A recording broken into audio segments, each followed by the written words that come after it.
Hello there, this is Cosmo James, and this is my review of The Batman, starring Robert Pattison, aka Sparkle Boy, and Zoe Kravitz, aka Random Hot Chick with a lot of bad looking tattoos. And then there's everyone else. A lot of hype surrounding this movie. Honestly, I wasn't really feeling it. Been burnt way too many times by bad superhero movies lately, so I was just gonna sit this one out. But I have been hearing some good things about it. And I'm a nerd. And I do like Batman. So I watched it. So does it live up to the hype? Was it worth it? I'll let you know right after a word from our sponsors.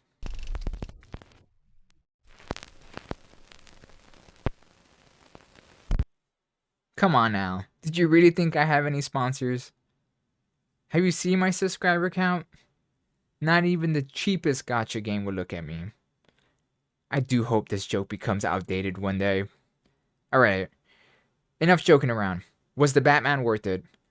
I can tell you now, or I could just make you wait until the end of the video. But then again, you could always just click to the end, so I'll meet you halfway. I'll give you my recommendation now, and then I'll give you my final thoughts and score it at the end. So was the Batman worth it? Yes, I liked it. It was quite good. Then again, I wasn't expecting much from this movie, so that might have helped. But is it a masterpiece? Like a lot of people. Well, maybe not a lot, just quite a few people have been saying. I wouldn't go that far. Let's start the review. I'm going to start with the good, then I'm going to move on to the bad. I might go off on a tangent or two, but I'll do my best to stick to the list. No promises. With that said, there will be some minor spoilers, so what are you doing? Go watch the Batman. Well, before you do that, like, subscribe, then go watch the Batman, then come finish the video and comment. It would be much appreciated. Let's start with the aesthetics, tone, and atmosphere. They were top notch. Gotham felt alive. You really could see yourself living in this city, filled with horrible, corrupt people, druggies, muggings, buildings falling apart, giant rats, most likely. Honestly, I really don't want to live in this city. But if you did, you would call it home. And hopefully you don't get mugged. At least you got Batman on your side. Hopefully. The movie does a very good job in putting you in the shoes of a Gotham City citizen. You can almost feel the fear and the dread they go, and loneliness too, they must go through every single day. And speaking of fear, the Batman. Holy shit, there was times that I thought I was watching a horror movie, because once the Batman shows up, you best run. All I know is that you don't want to be a thug or a villain in this city with him around, because there are some scary moments in this movie. Especially, well, it's not scary, but there's this scene around the middle of the movie, and you've probably seen it in the trailers, but after the huge car chase that the Penguin and the Batman goes through, the Batman starts walking out of his car, out of the fire, bone chilling, in a very good way. It was amazing. Let's go with the characters now. I really liked them all. I love the interactions and the back and forth all of them had with one another, except for Commissioner Gordon, Jeffrey Wright. I wasn't feeling it. He felt a bit too hammy. Like he didn't belong in this movie. Like he belonged in a comic book. Yeah, I know it's a comic book movie, but the way this movie presents itself, it's way too serious to be something like that. Um, I could see him in Batman and Robin, the '90s movie. That's where I could see him. Like, I didn't hate him. It's just I wasn't sold by him. Now Robert Pattison, I I was surprised. He made a pretty good Batman. I wasn't expecting much from him. I guess just like this movie, but he sold it to me, and he came off as menacing and dark as you could imagine any Batman can be. If done right, and if he gets a few other solid Batman movies, I could see him being the face of Batman from here on out. And I would welcome it. Now, Zoe Kravitz, I was really surprised. I also another one I really did not expect anything from, and she ended up being one of my favorite characters, Catwoman that is, in this movie. She sold it. I One of the reasons why I wasn't so hype about this movie is that I felt like they're just going to butcher Catwoman again because there's been so many times they've done that, but they didn't. She brought it, and they did a really good job on bringing Catwoman to the screen. You won't be disappointed with Colin Farrell as the Penguin. He brings it. What you see is what you get, and you are not disappointed. Honestly, I wanted more of the Penguin. He should have just been the main bad guy in this movie because I loved him. He was snarky, he had comebacks, and he was perfect. Honestly, the makeup they put him in was perfect. I can't believe that's the same guy. Put them together side by side pictures, and you would never guess it was Colin Farrell. Paul Dano as Riddler, he was all right. From the little we got from him, he brought it, and he did a pretty good Riddler. I have a few caveats with him, but I won't get into that until I get to the bad side of things. John Toro was a surprise because I was wondering if that was him or not. He's more seen as a comedian, but he has been doing more serious stuff. And him in the movie, yeah, I I liked it. Andy Serkis as Alfred, he did all right. I can't really say much. He wasn't really in the movie that much. Maybe 5 minutes, if anything. Kind of sad because it's Alfred. I want more of Alfred. But the little you got from him was all right.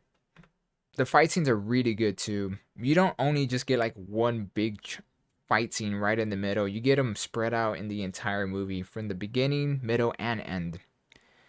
And when he goes at it, you do not want to look away because it is good stuff. The one thing I wanted more from a Batman movie is to him do more detective or sleuthing work. And yeah, you get that. You get that a lot. And I'm okay with that. I like the slowness. Let it, you know, simmer and let you get engrossed in the moment of things. But if you want to see Batman do his job, you get to see Batman do his job, and you're not disappointed with his work. You can really feel the chemistry between Robert and Zoe. And most of the time, when you watch a movie with two main characters that have the whole will they, won't they moment, you don't feel it. It's dry, it's empty, it's vacant, and you don't believe it. But in this one, yeah, you're rooting for them, for these kids. You want them to get together. And they don't do it, but they do kiss, so I guess there's that. Sticking with Batman and Catwoman, it was really good seeing them work with one another at times. I wasn't expecting that, but they bounced off of each other very well. I was actually kind of worried because you've been seeing this a lot in movies nowadays that Catwoman would end up overshadowing Batman, pretty much putting him in his place. I'm happy to say that is not the case at all. They are equal in their own right. I mentioned Batman's theme a little bit, and it was, like I said, it was really good. And with that, the soundtrack was also really good. It really put you in the movie. Honestly, I kind of want this OST. I'm probably going to end up getting it soon. Now for a random take. I've been hearing a lot that this movie is dark and grim and gloomy and just makes you feel horrible after you watch it. Me, personally, I found it hilarious. I don't know why. Maybe I'm just wrong in the head, but there is moments in this movie that make me just bust out laughing, intentionally or not. There is some subtle jokes here and there, and the Penguin is pretty funny, not in the whole haha way, but just the way he acts and he presents himself. And I like Batman's deadpan delivery on certain lines. But I did laugh in some moments. I don't think they were supposed to be funny. And I'll get to that in the, bad side. Now on to the bad side. I guess we'll start with the Riddler. I like half of him. I liked him when he didn't show his face, when he was menacing and he was behind the camera doing these horrible things to these corrupt people. I liked that Riddler. But once he showed his face, yeah, he became let's see, a beta male cuck. Best way I could put it. He became a loser. I was actually really disappointed with him because he felt so smart and intelligent on what he was doing. But as soon as he revealed his hand, he became a wimp. I I didn't like him at all. I was very disappointed by that. Hopefully, they could fix him in later sequels because, well, spoiler if anything. He doesn't die, so I guess there is an upside to that. Most of the time, you see villains die in movies. Now that I think about it, yeah, no villain died in this movie. Huh, I guess that's a first. Not really, but you don't really see it that often in superhero movies. They always end up just killing off the villain, and I always hate when they do that. Let's see. Not enough Alfred, honestly. Like I said, you only get roughly maybe 5 minutes. Okay, maybe I'm being too harsh on it. Maybe 10, maybe 15. I'm not going over 15. You don't get much of Alfred. You want more of him. You need more of him. And I was actually I was actually kind of disappointed you didn't get much of Alfred. Again, hopefully you get more of him in the sequel, because I most likely this movie's gonna do fine. But I could see the reason why you didn't get much of him is because, well, you know who he is. You know he is Batman's right hand man, so you don't really need much of him. But you do. It's Alfred. You need more of him. And yeah, that was actually kind of disappointing. Going back to Cuck Riddler, not the good one from the first half of the movie, you figure out how he's able to make certain plans happen, but it's not really believable. Apparently, he has a following, a 500 people following. I was actually really surprised when they said 500 people are following him, and they're the fringe minority, the incels of the internet. Like, all I could think is 500. I thought it was gonna be more than that. 500? Crap! I can't even get like 5 people to hit the like button, and then yet somehow he got 500 people, or maybe like a handful of people, to do his bidding online. Yeah, I don't believe that at all. I'm also getting tired of Hollywood using this new villain type. We had the whole Russian push back in the 80s and 90s. Well, we'll probably have it again of, the situations that are happening right now. But we have this new, incel villain that that's an influencer that could make people do certain things. Yeah, that's not how that works. But okay, sure. We're the new villains now. Just remember that. Because when they say influencer and people on YouTube, yeah, they're talking about everyone that does this stuff. Just to let you know. That's what Hollywood thinks we do. Sticking with the Hollywood agenda, there is a moment in this movie that takes me out of it, sadly. It's a talk between Batman and Catwoman. And Catwoman tells Batman, and I quote, "All people care about are these white privileged assholes." Yeah, okay, we get it, Hollywood. You hate white people.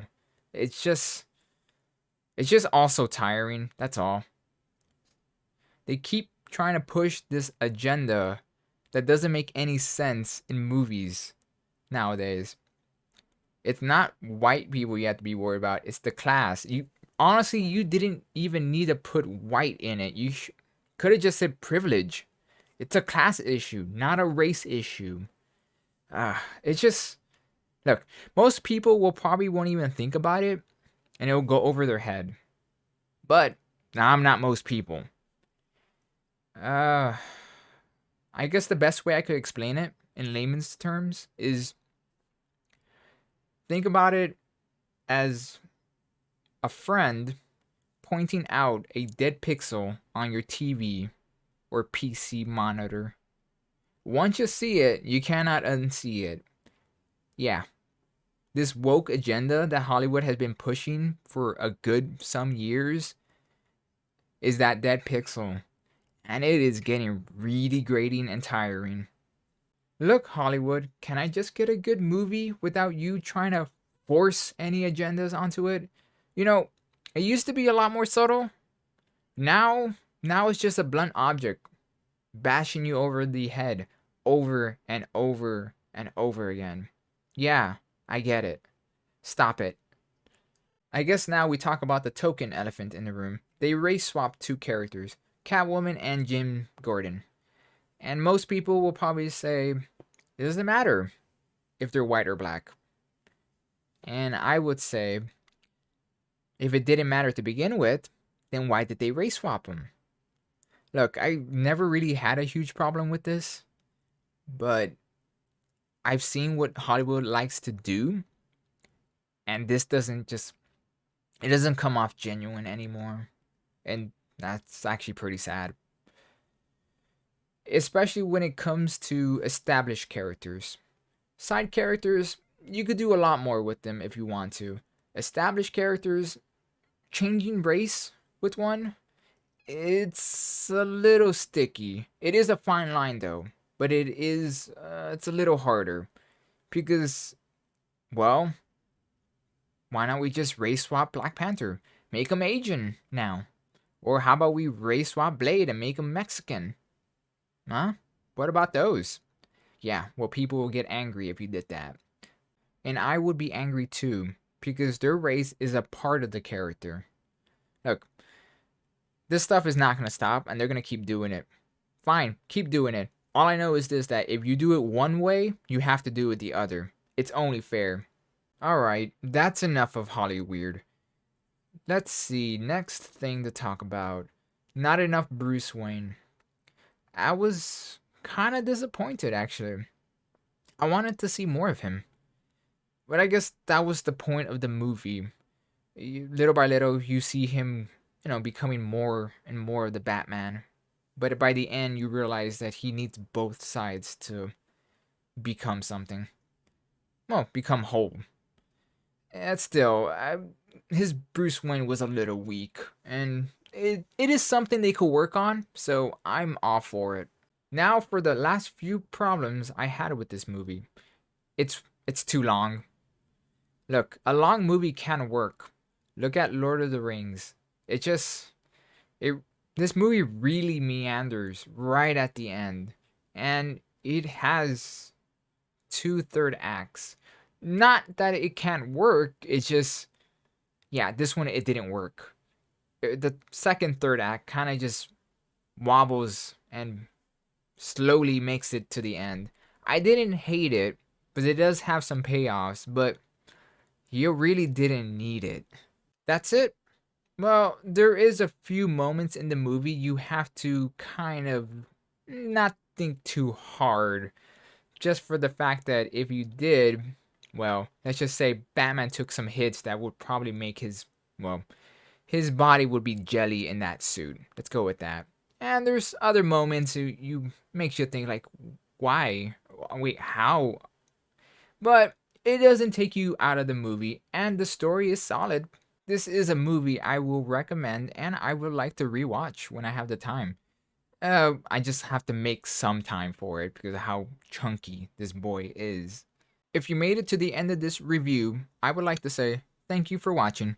Please like, comment, and subscribe. You know how it works around here. Now, it's time to wrap this baby up. Time to give it my score. Most people go up to 10, but I'm a rebel, so I go up to 5. Honestly, I just feel like 10 is just more numbers, so what's the point? So my score system goes like this. 1 is awful. You can't get any worse than 1. 2 is mediocre. It has a lot of flaws. Some good. You might like it. You might not.